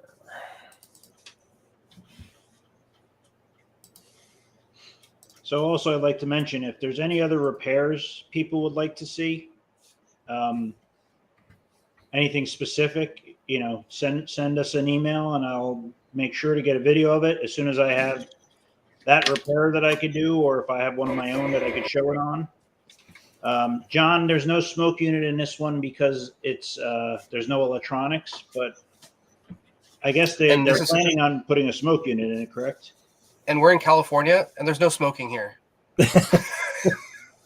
Everything's known to cause cancer there too. Yes. I can't figure that out. So here is Colin's engine after he put it all together and put his radio control in it.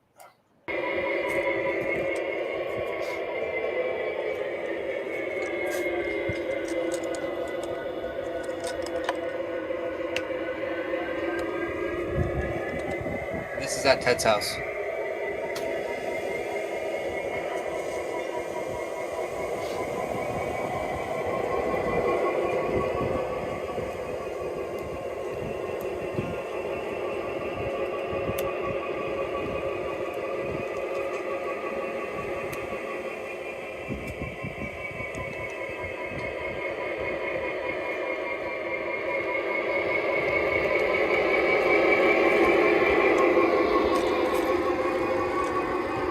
if I understand what Robbie's saying, that they will not come with smoke units.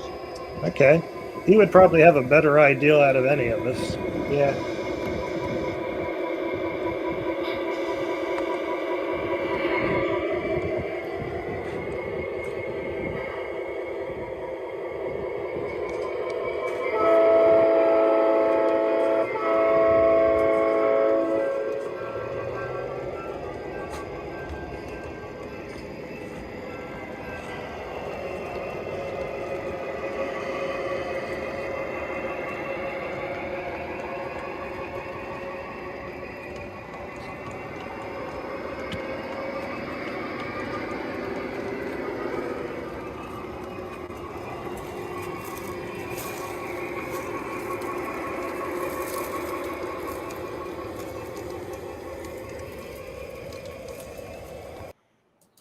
Obstructions on the track, I see.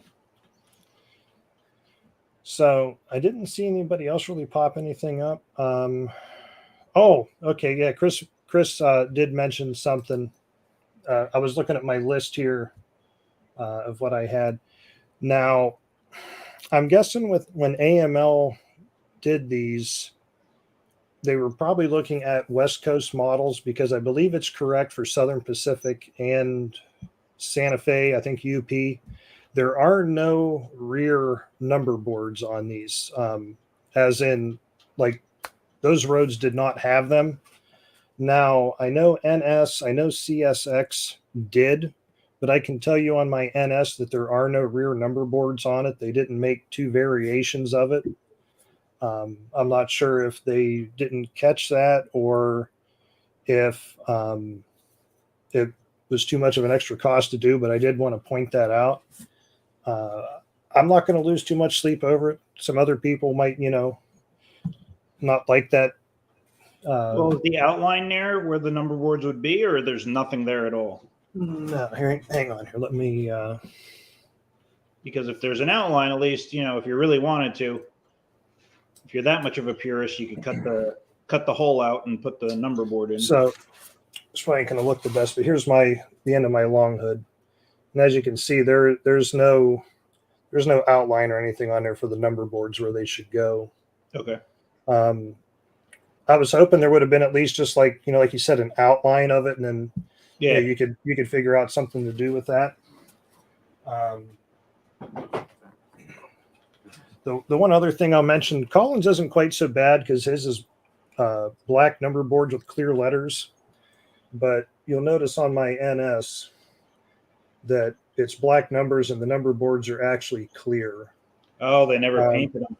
Yeah, and I was debating on mine if I could pop the number boards out and paint the back sides white to fix it, but I'm not sure what glue they used, and I don't know that I really want to take a chance of breaking them. Yeah.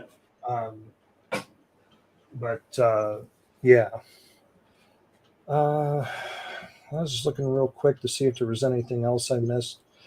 One thing I noticed on mine, I don't know if Colin did on his, was it looked to me like the fans on the top might have actually been 3D printed rather than injection molded. Again, I'm not saying that that's a terrible thing, but did you notice anything in yours that would maybe hint them being printed, Colin, or no? I do know that the original ones, especially the prototype, was 3D printed.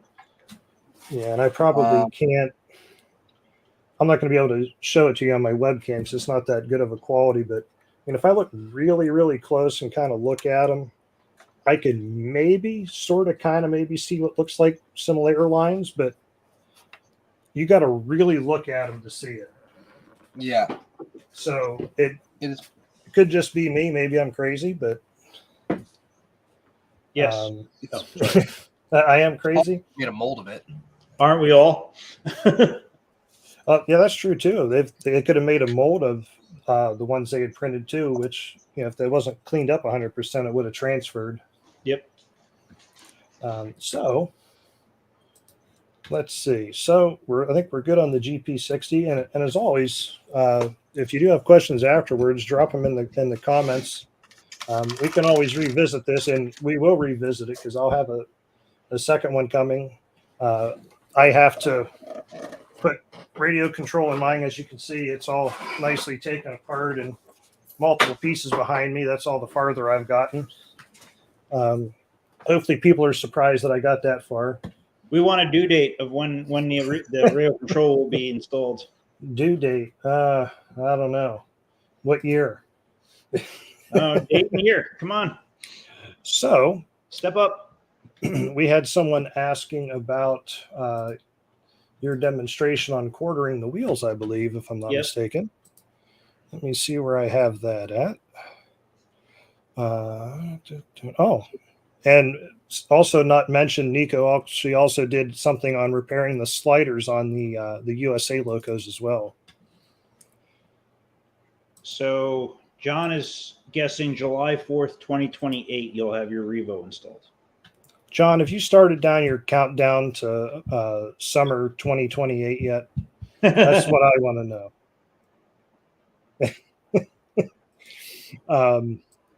Let's see here. Let me find that video. Kyle says 4 years. 4 years? Yeah. I don't know. I'll have to ask Cody. He's in the chat. He could probably tell me how long that Mikado I have sitting behind me's been apart. It's been a while. It bothers him. So you could just send it to me and I'll take care of it. Absolutely. Let's see. Oh, let's see. Let me. When Cody does it. When Cody does it. No. Over 5 years, Cody says, yeah, that sounds about right. Well, Kyle was saying that it will get finished when Cody installs the Revo for you. Okay. Thanks. Andrew, you still have to put that U25B lowering kit on your. Yeah, I was trying to go through the stream without bringing that up. Because I gave him the prototypes of the freight lowering. Hey, what you did what, Nico? I can't hear you. Nico, speak up. I can't hear you. I gave him the freight lowering like what, 6 months? No, more than 6 months. A year before you gave him the lowering kit for the U25B. He still hasn't installed those. You know, I thought I was going to make it through without that coming up, but you're not going to hear the end of it. No, I know. Even once I finally do it. Then we'll say, it took you how long? Yeah. All right. Then we gave it to him, and it took him 4 years for him to install it. Can you believe that? Yeah. Bill Lynch says February 30th. I say February 30th of 2030. Good possibility. Yep. Hopefully Nico will still be here doing the stream with me then so we can chronicle it. So, as much as I enjoy being berated, let's move on to Nico showed us how to quarter up the wheels on his Mikado he was working on.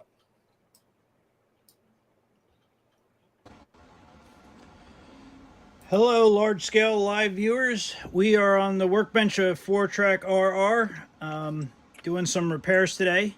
What we have here is a AristoCraft Mikado, and one of the issues that happens with these and the prime mover gearboxes is these screws that are here will come loose, and you'll have the wheels slipping, and that causes them to go out a quarter, which causes the engine to bind, so it doesn't run very well, or it won't run at all, won't move. It's almost like it's stalled. So I have here, this is the prime mover gearbox. I'm just going to show you what's really happening. The prime mover gearbox has a tapered shaft, and then the wheel slides right on that. And when you tighten that screw that gets set in here, that's what keeps that tight so it doesn't spin. So if that screw becomes a little loose, your wheel will spin, and then because of your side rods, it goes out a quarter, and then you have a binding situation. So what we're going to do is get everything back in quarter and tighten all these screws and make sure everything is driving smoothly. There are people that like to take these screws out and replace them with a hex drive. Rex Ammerman is one of them. That is a good idea. You get a little more torque. These screws tend to be a little cheap, so you have to be careful. one of the things that you want to look for is, if it's loose. From time to time, most of the time they put thread lock on these, and even if it's loose, you won't be able to budge it. My suggestion is not to force it. Use a soldering iron or a heat gun, and you could either heat the end of your screwdriver, or I put the soldering gun, which I have right here. I'll clean the tip, and I will put that directly on the screw until it gets warm enough to loosen the thread lock. And then once it is loose enough, you'll feel it will just spin nice and easily, and you won't strip the screw. I have stripped the screws, and I've actually snapped the heads off of screws by trying to do a repair in the field without heating it up, and then you have to drill and tap out the inside here to get the screw out, and it becomes a big ordeal. So what we're going to do first is just look for the loose wheels. So obviously we have this one loose. This one seems rather tight. This one's loose. And as you can see, this one's loose. So we're going to start at one end, and we want to get the sweet spot where it's kind of in the center, and we're also going to test it. So you can see it's binding that way and it's binding that way. This wheel seems to be tight, so I'm going to use that as my baseline, and I'm going to try and find the sweet spot right in between the two where they're both have that little bit of play. And then we can go and snug these down. Like I said, if you want, you can order, I believe they're 2.5 millimeter cap Allen screws with a hex drive. Probably stainless steel would be the best thing, so it's not a softer metal. And you could replace those screws with that. So I'm going to keep continuing down the line here. Unfortunately, some of the valve gear is in the way, so we're going to have to move that. So I'm going to pause. I'm going to get some of that out of the way by loosening. There's a end screw here, which is a hex. I could get that out of the way, and if I loosen that, then I can move this out of the way. So I'm going to pause. I'll get my wrenches out and move this out of the way. Okay, so I've gotten my nut driver out, which is a 4 millimeter. I just want to base on something before I forget. I took this screw out and measured it for all you guys. It is an M3 by 6 millimeter long screw. Those can be, I believe micro fasteners will have those, or McMaster Carr has a large selection of screws, and you could probably get 100 of them for $10. So that's a good place to get those replacement screws. So I'm going to, and this is a 4 millimeter drive. Get that screw out of the way and be careful not to lose the washer. So that enables me to move this out of the way, my eccentric, and now I can move my drive gears out of the way and continue quartering. So when they refer to quartering, the right wheels and the left wheels are out of phase by 1/4. And that's how a steam engine drives. If they're out by more, like they're out by a half or more than that, then they would bind. So that's why you have like that double chuff sound, and then almost like a pause. So it's like chuff, chuff, chuff, chuff, chuff, chuff. I hope that explains it. Sorry about my bad chuffing sounds. So again, we're going to make sure that as we go down, that little bit of play, because what happens is this will bind to one side. So we want to make sure that's right in the middle, and then we'll tighten that up. And the same thing on the end. We want to make sure that one's not slipping and is right in the middle.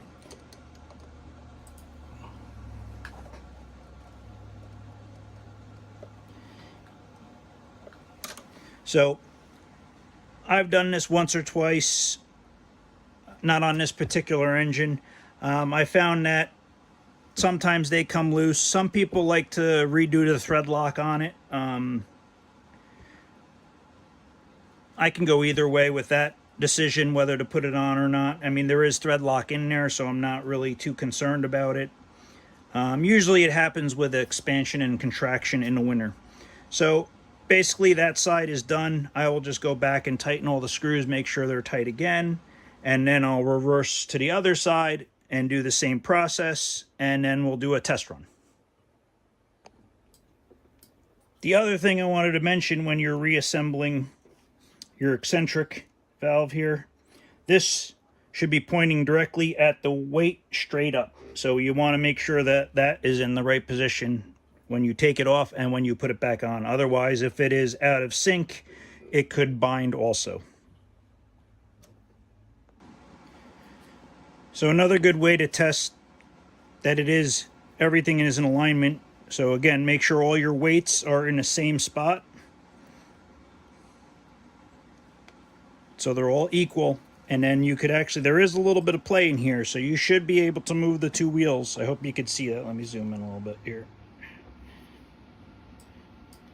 So I can move the two wheels inside the drive shaft here, the connecting rod, sorry. And I have a little bit of play, so it is not binding. So as this goes around, it's got that play to allow it to move. Sorry about bumping the camera. But as you can see here now, the engine is running nice and slow. My side rods are loose, so I know that they're not binding up, and I can feel them through the full range of motion having slop in them. Same thing on the other side. You could just touch it with your hands, and you could hear it rattling it's loose the whole way around. So that's it. It's basically quartered now. Everything's tightened, and now it should drive fine. I kind of like to do this in the winter. When you do it in the summer, everything's expanded, and then you go into the winter months, especially if you're in colder weather, everything contracts, and then it might loosen up again. So it's kind of good to do this in a winter, and that's usually when people have the problem, as everything shrinks up. So there you go. Quarter inch wheels on a Mikado, same as a Pacific. The AristoCraft, again, anything with the prime movers and that has a drive gear like a steam engine. Sweet. That was super informative, Nico, I have to say. Yeah, sorry about my chuffing sounds. That's all right. I'll give that to you. I will say a caution to the quartering that sometimes the locomotives, let's say it's brand new, this is a brand new out of box, were not even quartered from the factory. Oh yeah. So always check that they're quartered before you start running it. Great example of how to quarter it. But yeah, some of them were not quartered out of the factory. So that particular engine, I did a repair for a customer, and it was during the summer. Ran fine, ran it on my layout, no issues, didn't bind. Went into the winter months. He went to run it in a show in December for Christmas. It ran a little bit and stopped, and then all the wheels were loose. So I had checked it in the summer, and because everything was warm, everything was expanded, everything was tight. And then we hit the winter months. He hadn't run it from that time until that time, and they were loose. Yep. So it just goes to show you, just even ambient temperatures can, affect metals. I picked up a Pacific, so that's the first thing I'm going to do when I have a first gen Pacific. First thing I'm going to do is check the quartering before I even start running it. I had my first gen. It was actually my wife's engine. She has the first gen Pacific Blue Comet, and I got it all running, installed a Revo in it, was running around the layout, hit the switch, and it was bumping over the switch, every switch. I'm like, what is going on? So I brought it back downstairs, checked in the workshop. Everything, all the wheels, including the front drivers and the rear, were out of gauge. They were all in. So I had to take the whole engine apart, take the gears, actually quarter them, drill new holes, because you cannot adjust the width of those. They're pinned inside the plastic gear, and had to repin each one of them. And then once I did that, everything ran fine. Yeah. But I think this also applies to the Mallet, right? From the factory. This applies to the Mallet as well. Yes. Is that correct? Yep. So any of the newer engines, the last run Pacifics, the Mallets, the Mikados. So anything like that, that has a connecting rod, because obviously on a diesel engine you don't have a connecting rod. So if one of the wheels slips a little bit, it's not going to stop it from running. Let's see. So, do you want to tell us what you're planning on giving away tonight, Colin, by chance? Oh yeah. Well, this will apply to those who, I would say anybody can be a part of the giveaway. But the giveaway is a AML GP60 coupler box kit. So if you don't have a GP60, it's all right. If you win, we'll talk in person and we'll figure something else out for you. Something of equal value. So yeah. So GP60 CamPac box kit. I'm giving that away. And if you don't have a GP60 or you don't plan on getting one, then we can talk something else out offline. Well, let me get that set up. Yeah, we're already we're 7 minutes to 9 here. Yeah, I know. I got you and Kyle Kuiper's probably counting down on his end too. He'll be popping in the chat, telling me TikTok. Let's see, where is that at? So we'll just do. I guess we'll probably just do, and don't enter anything in the chat yet. I got to set it up, but I'm guessing we're going to do hashtag CamPac probably. Perfect. For the giveaway. Let's see. Kyle's sleeping already. Kyle's sleeping already. He stuckered out probably. Andrew B wants to know, why do the first run Pacific have die cast wheels? Good question. I don't know. I don't think any of us can answer that except for maybe AristoCraft. Yeah, I kind of think you're right on that one. I would say the very reason why AML has a first run of the GP60. They may make improvements like make the brass bell. They may do something after the fact. They may do a beacon. I have no idea. I'm not saying that. I'm just saying they may make changes. Like AristoCraft had like 9,000 revisions of everything they made. I'm over exaggerating. But you know. That's one of the things that impressed me about AristoCraft. They were constantly changing and trying to improve and trying to improve and trying to improve everything they did. Okay. Replacement motor block or just a replacement motor? All right. So I do have it started to start collecting. Everyone that would like to enter, whether you're on Facebook or YouTube, in the live chat for the show, just put, as you see in the scroll, hashtag CamPac all together, and it will enter you into the drawing we're going to do here momentarily. You can't enter, Andrew. I don't need to enter. Like, I've got my CamPac coupler boxes right here already. He does. Oh, I see. And actually, I got two pairs because I bought ahead knowing I had a second one coming. I see how it is. So, other things that we've come up with, because I think we're at, I don't know how many products we're at, 30 something products. You've got a few. One new thing that small accessory.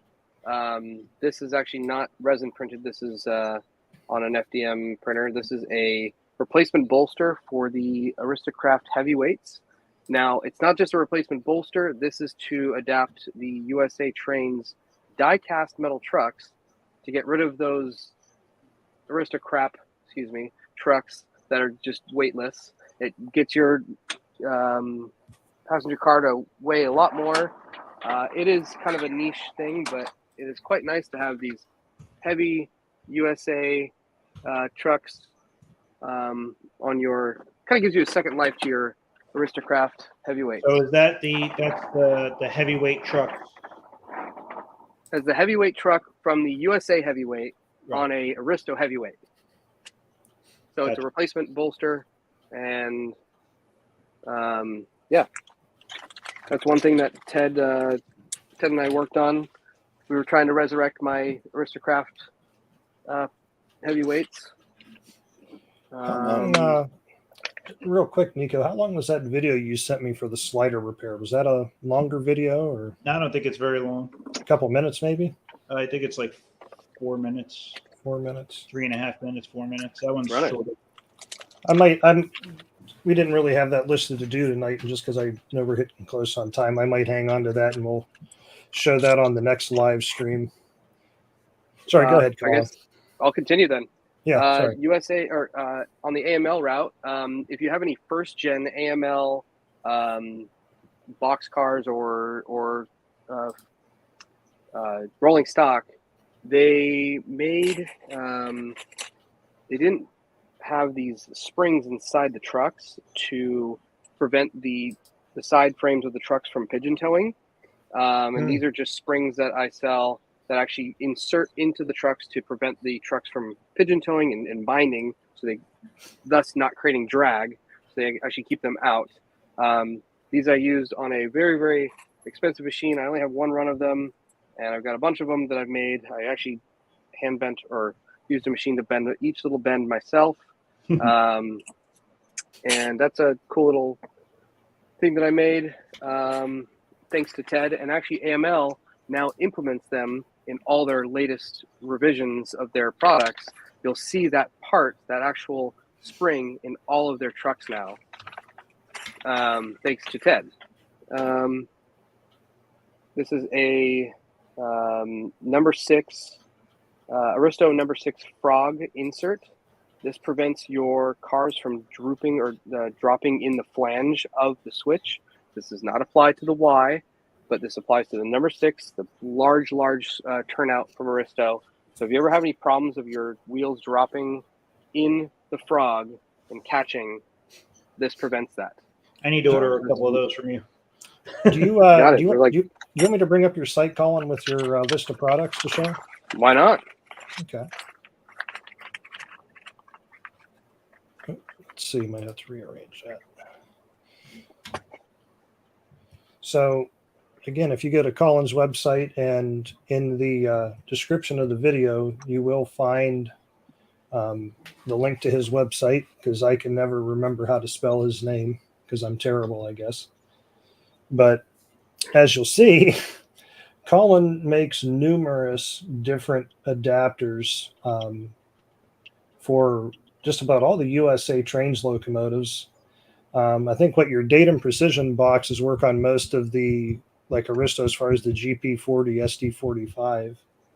So SD45, GP40-9, RS3,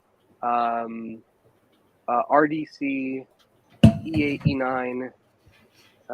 That's what the Datum Precision box works for. Oh, you have one that does the -9?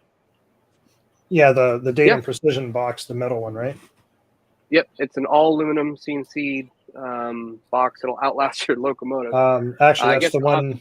That's the one down here in the bottom, right? Yep. There you go. Cool. Oh, page just keeps resizing the more I zoom in. So okay, I'll stop. Yeah, -9, 45, even E8, E9, RS3, RDC. Oh, you even got replacement hangers for the GP40 and the visors, I see. Mm-hmm. And of course, there's a nice photo of Colin and Ted. There's a photo of me needing a desperate haircut. And Ted, my partner in crime, and just some of the offerings at a local swap meet for the baggers. Just showing off the products that we make. And look at that. That's CPBX 2018. We forgot to talk about this. This is 2018. This is the first ever CamPac box tank car. We did. And I know we're a minute over, but we have a tank car that's CPBX 2021 in white that is currently touring the United States. I will grab a few pictures of that real quick here to show. It is a touring tank car, is my way of advertising. And Wigwag Workshop, yes, I do make a product for the S4 diesel. So this is only for people who own CamPac boxes. They are allowed to take delivery of this one car, and they get their chance to sign it and run it on their layout and take photos and videos. And Yeah, it's currently on tour. It'll be back at my house for the 2023 NGRC, and then it will probably go back off and go to its next destination. Currently, I will get you the number. This is a very general number, but this is just what we got. It has currently traveled 7,990.13 miles. Wow. That is the current guesstimation. That is just to the cities. I have not gone to the actual addresses to the people that it went to, but that is the current estimation of travel this car has traveled. Yeah, it was here some time ago. I can't find my picture again at the second. You probably put it in the new upload, but I forgot to pull Put it on down. the new upload. Yep. So, but yeah, I think it's really neat that you did that car up and send it around for everybody to sign. I missed that car at the Nashville convention. It was there, and I had missed it. So what you're saying is you got robbed, Nico? No, I didn't get robbed because it was in my car. Kyle's saying TikTok because you didn't see a photo of his train. Anyway, let's do this. No, he's saying his TikTok photo. because he wants to go to bed. Yeah. Alrighty. So let me get this up here. So everybody knows, like if you haven't put your submission in yet, it's going to cut off here now because I'm going to do the drawing. So let's see here. Well, I got to share the screen here. I don't want people thinking they got robbed like you did. You know what I'm saying? All right. So looks like we had 35 people enter in to win a CamPac GP60 box or something else if they don't happen to have or are not getting a GP60. So let's see who our lucky winner is. Come on, Nico. Come on, Nico. You better not be in there. Hey, the Infinity Hobbies channel. I believe that is Carrie Campbell. How would you like to be contacted, Colin? You want them to reach out to me or you directly? Let's just have them reach out to you, and then we'll pass it along. So, Infinity Hobbies channel, just send me an email to info@largescaletrains.com that I can forward off to Colin so he can get with you and see what you would like to get from him. So, did we have anything else before we signed off for the night? Kyle's 5 minutes past his bedtime. Well, just remind everybody, next show, end of February, we will have Don and Sarah from Star Hobby to discuss the East Coast Large Scale Train Show. Yep, that will be February 26th, 7 p.m. as usual. We'll also have some other things I think worked up to do. We'll review Nico's slider repair thing. Maybe I'll have something done with my GP60 by then. We'll see. I thought I'd end the night with a joke, right? So, all right. Well, thank you very much, Colin, for coming on and spending the evening with us, showing us your GP60 and giving us your feedback on it. Yes, thanks, Colin. Thanks for having me. Thank you so much. And as always, keep sending us suggestions, stuff you want to see, content, repair-wise, guest-wise. Tell us if we're doing good, tell us if we're doing bad, Any Don't forget to feedback sign up for the NGRC 2023. We'd love to see you. Come to my house. I'll be open. Free room and board at Colin's house. Yes. That is a lie. If you could fit in the shed, free room and board. There you go. Sleep with the dog. Sleep with the dog. Is the dog friendly? That's the big question. Oh, the dachshund, and she's a bed hog. President's Day weekend in Scranton, there's always that live scale steam up at the Trolley Museum. Okay. I think Kyle was actually telling me about that earlier today. All right. Well, without Hotel Colin. Hotel Colin. Is that like Hotel California? Oh God, now I got that song stuck in my head. Hotel California? Stop it, Nico. I'm going to be thinking about it tonight. All right. Well, without further ado, I will say good night, everybody. Thanks Thank for you, tuning everyone. in, and we'll see you next time. Have a great one. See you later.